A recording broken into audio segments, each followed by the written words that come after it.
Hello everyone, welcome back to our channel. So if you new here, my name is Pooja and you watching me on UPSC with Pooja.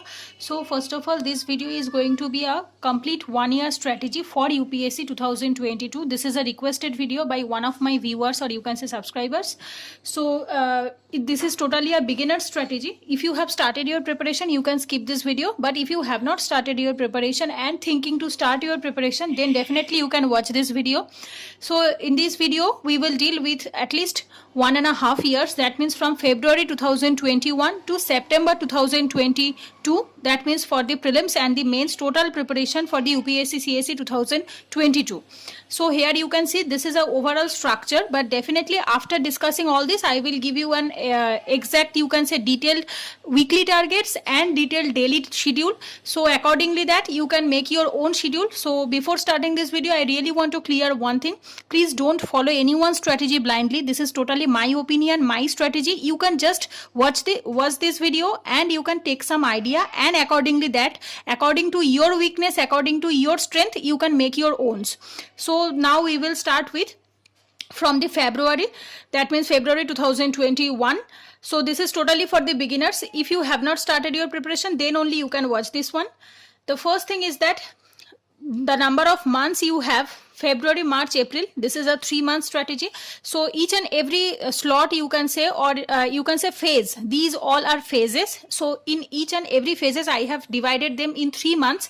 So February, March, April, May, June, July, August, September, October, November, December, January, February, March, April, May, June, July, August. So here you will get 4 months. So it's depend, because we really don't know the exact date of UPSC 2022 prelims and the mains date, right? So we can assume that prelims or prelims will conduct within May last week or June last week, within this time frame, or June first week, and mains will conduct in September. It is totally our assumptions, we really don't know. So accordingly that we will make another schedule, or you can say after getting the exact date of the UPSC 2022, you can make your own schedule. But as for now, you can watch this one. So the first, in the February, March or April, if you are a beginner, I am just thinking that you are totally a beginner and you are from a mediocre student and a self-study person, because my schedule will be for the self-study person and a average student, not for the brilliant student,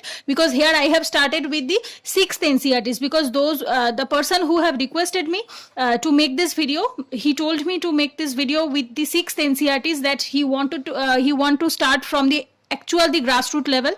February, March, April, these 3 months is optional, and with the 6th NCERTs, that means you have to start with your optional reading with the 6 NCERTs of each and every class within 3 months. I think it is possible.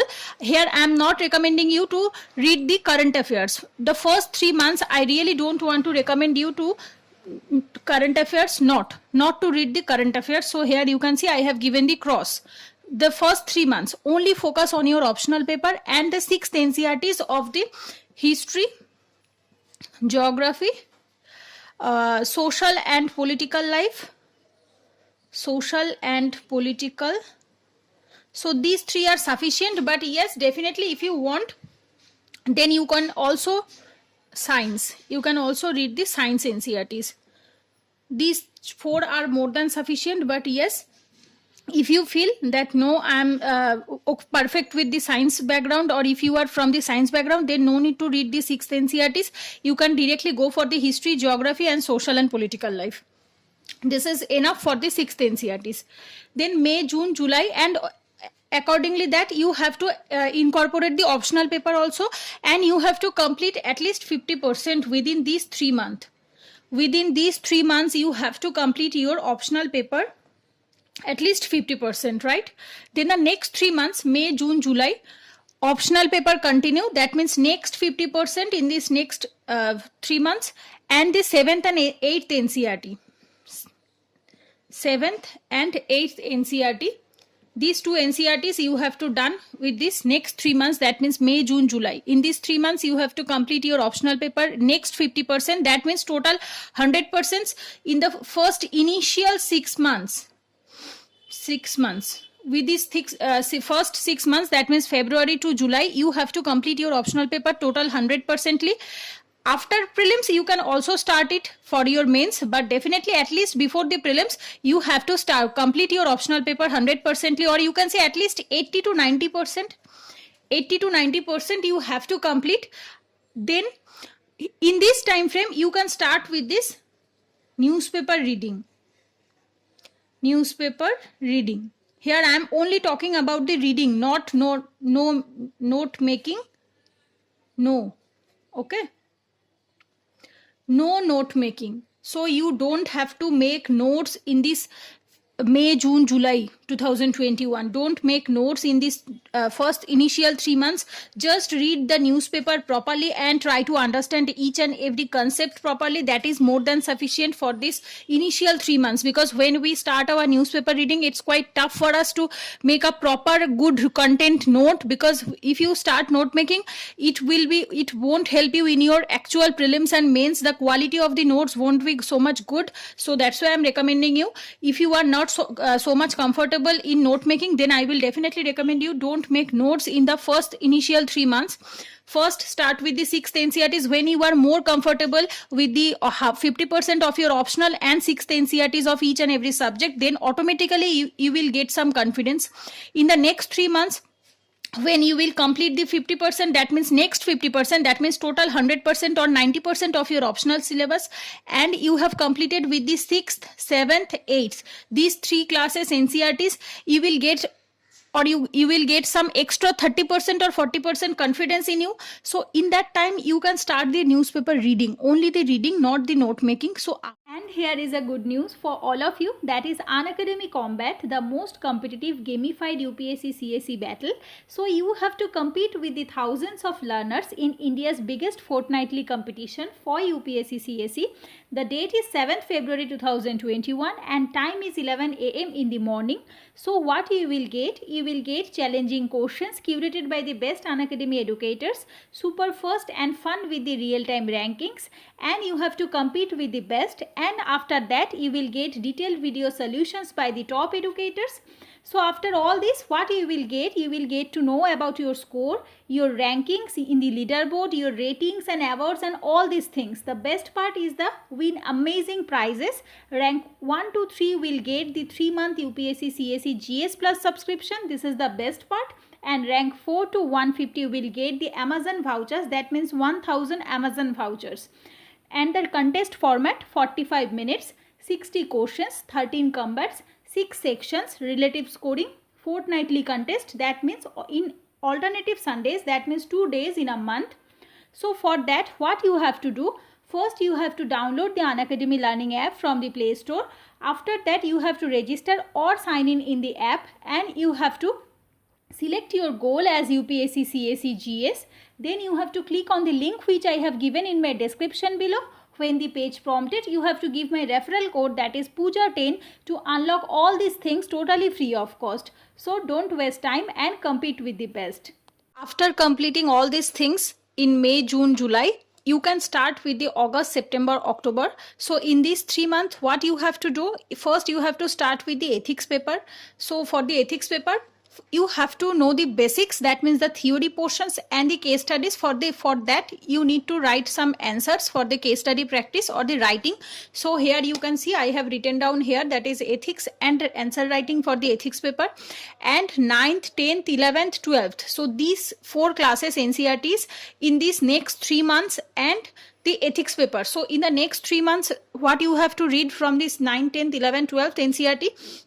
So for 9th, for the 9th you can skip the history part, because for the 9th history is not so much important. So for the especially the new NCERTs, you can read the world NCERTs, that means the old NCERT for the world history, 9th and 10th, and 11th and 12th you can read the new one or Tamil Nadu, any of them. If you read the new one, then you can read the Tamil Nadu one, or if you feel that no, you will complete the old one, then no need to read the Tamil Nadu. The reason is that you can say since last 2 or 3 years UPSC is asking more conceptual questions rather than rectification types questions. So for the conceptual type, I believe that Tamil Nadu and new NCERTs are more you can say better option rather than the old NCERTs, because in the old NCERTs you will get more factual details like previously UPSC was asking that type of questions, but nowadays from 2017-18 there are some you can say conceptual questions from the history also. So that's why I believe new NCERT and Tamil Nadu book will more helpful rather than old NCERTs. So it is totally depend on you. If you feel that no, I will complete the old NCERTs and new both, definitely you can do if you have interest in history. And for the geography, I will definitely recommend you to read the new NCERTs of 9, 10th, 11, 12. That means 6 books. 9, 10th 2 books and 11, 12 4 books. That means 6 books. This is the most important part of NCERTs. Most important NCERTs of geography are the you can say 9, 10th, 11, 12th.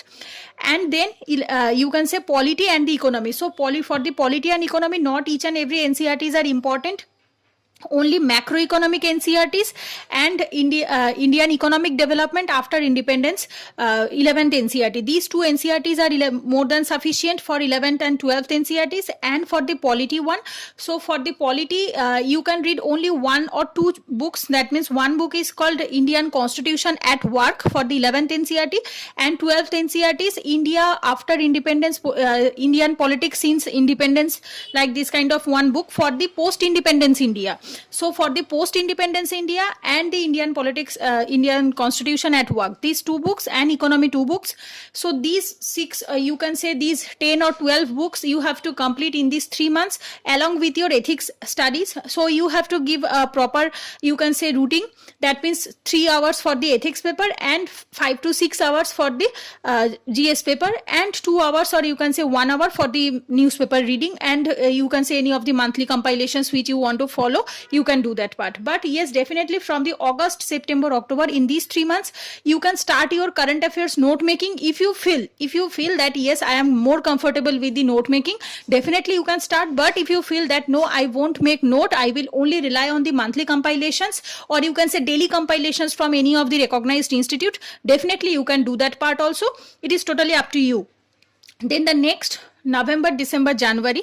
So in these 3 months, what you have to do, you have to complete the GS paper 1, 2, 3. That means in these 3 months, you have to complete the total main syllabus of GS paper 1, 2, 3 plus answer writing of that GS paper 1, 2, 3 portions, right? So you have to complete the each and every topic which you have left. That means you have completed all the NCERTs for the history, geography, polity, economics, but you have left with the standard books like for the polity Lakshmikant, for economy you can read Mural sir notes and watch Mural sir videos also. That is more than helpful for the economy one. Then history, there are a lot of standard books are there. Then for geography, NCERTs are sufficient, but yes, you can refer any of the GC Leong types books also. So for that, and environment also. So here you can do one thing for the environment. You can read any of the standard books according to your choice, or you can do one thing.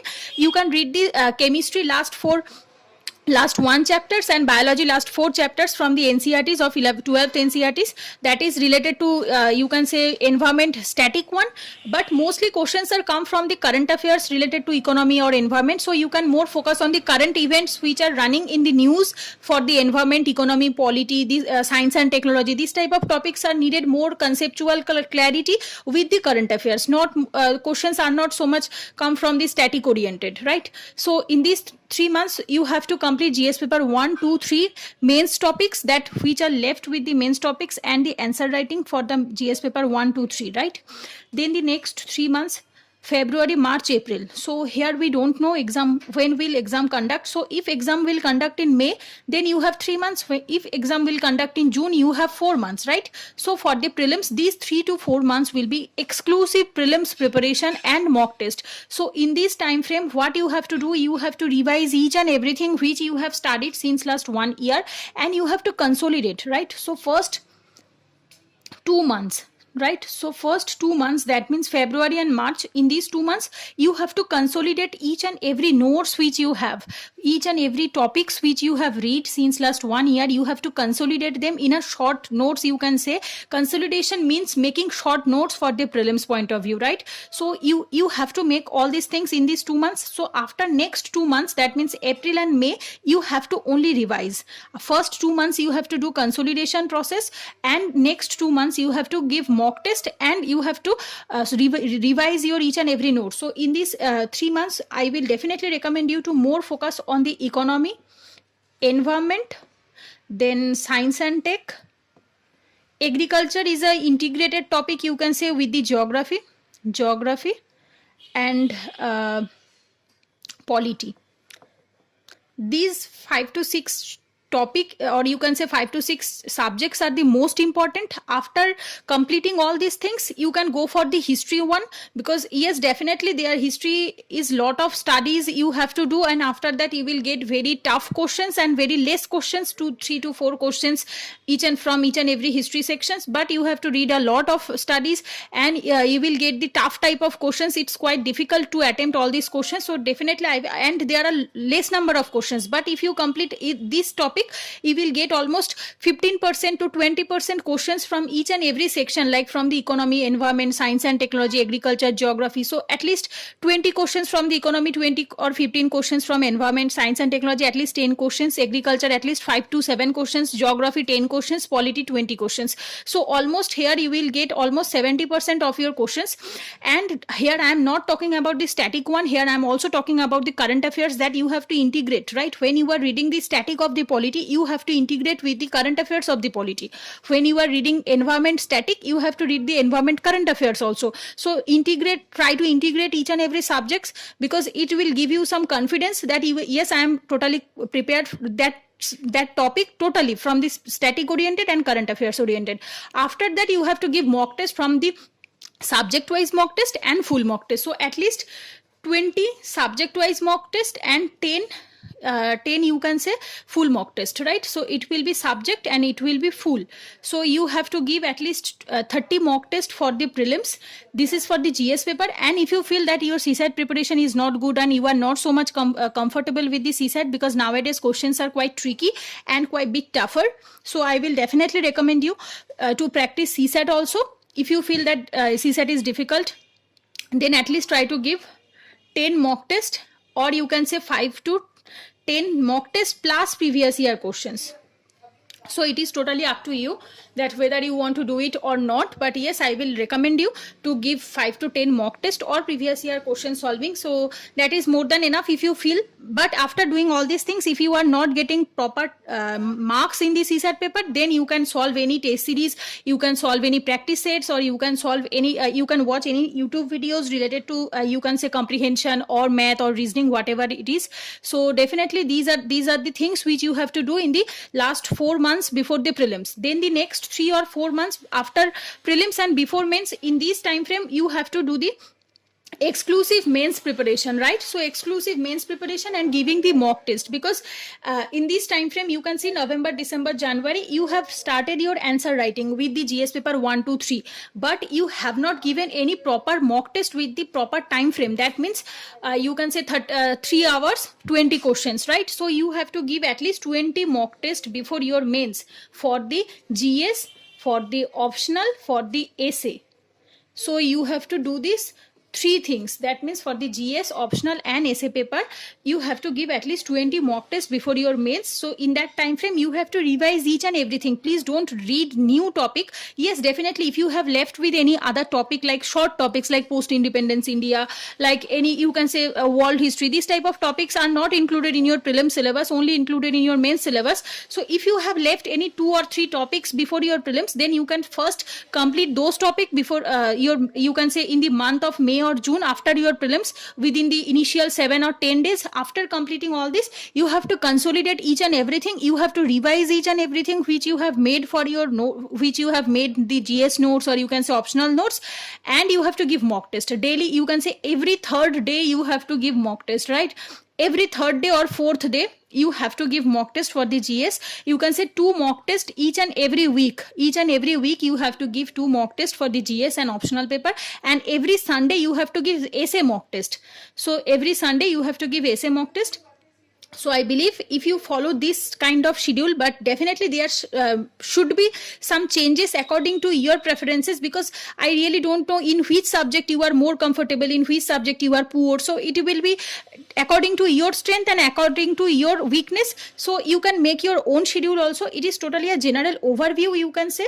So after watching this video, you can make your owns one, and definitely these are the overall general overview, or you can say daily one monthly planner, or you can say yearly planner. But if you feel that you need a proper weekly schedule, that means for weekly targets, that this week I have to complete this subject or not. So if you need this kind of weekly schedule also, definitely do let me know in the comment sections. According to your reply, according to your response, I will definitely make a weekly schedule also for all of you. But in this video I am not dealing with the weekly schedule. I am only discussing the general overview, or you can say general 1 year strategy. So if you feel that yes, you need a weekly schedule for each and every month, I will definitely make this video for all of you. So in this video I just wanted to discuss all these things, and I hope all of you will get some benefit from this video if you are a beginner. And if yes, then please do let me know in the comment sections, and do like, share and subscribe to my channel. Thanks for watching. Take care. Goodbye.